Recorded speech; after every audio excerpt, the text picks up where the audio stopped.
Good morning guys. দেখিছানে আজি কি চাকৰি কৰিছোঁ, মানে ইটাবিলাক চাফা কৰিছোঁ।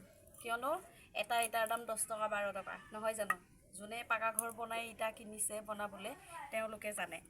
মই যিহেতু নিজৰ হাতেৰে চবখিনি কৰিছোঁ ঘৰ বনাওঁতে, গতিকে মই ইয়াৰ মূল্যটো ভালকৈ বুজি পাওঁ। সেইকাৰণে আজি এয়া ইটা চাফা কৰিছোঁ। যেতিয়া এইটো ঘৰ বনাইছিলোঁ আমি, তেতিয়া এইটো স্লেব বনোৱা হৈছিলে। স্লেবতে বহুত ইটা সোমোৱাই দিছিলে মিস্ত্ৰীকেইটাই। সেইকাৰণে কিয়নো নষ্ট কৰোঁ, স্লেবটো যিহেতু এতিয়া দৰকাৰেই নাই।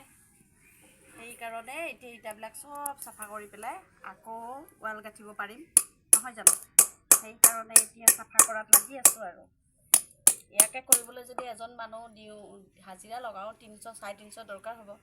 কিয়নো 300 350 দিওঁ। সেইকাৰণে নিজে যিমান পাৰোঁ আজি এটা কাইলৈ এটা পৰহিলৈ এটা কৰি গ'লে চাফা হ'ব। এদিনত যদি মই 10টাকেও পাৰোঁ কিমান দিনো লাগিব। সেইকাৰণে মই আজি ৰাতিপুৱাৰ পৰা এয়া দেখিছে নহয়, গাগল চুজু পিন্ধি লৈছোঁ। এয়া লাগি আছোঁ আৰু ডিউটিত।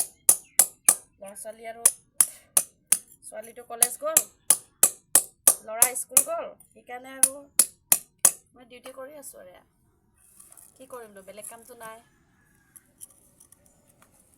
গতিকে এনেকৈ কৰিব লাগে আৰু ঘৰত থাকিলে। আমাৰ নিচিনা মানুহখিনিয়ে হাজিৰা কৰিবলৈ ইমান টকা দিবলৈ নাই নহয়।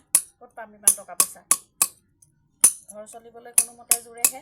সেইকাৰণে এইবোৰ নিজে নিজে কৰোঁ আৰু গম পাইছে।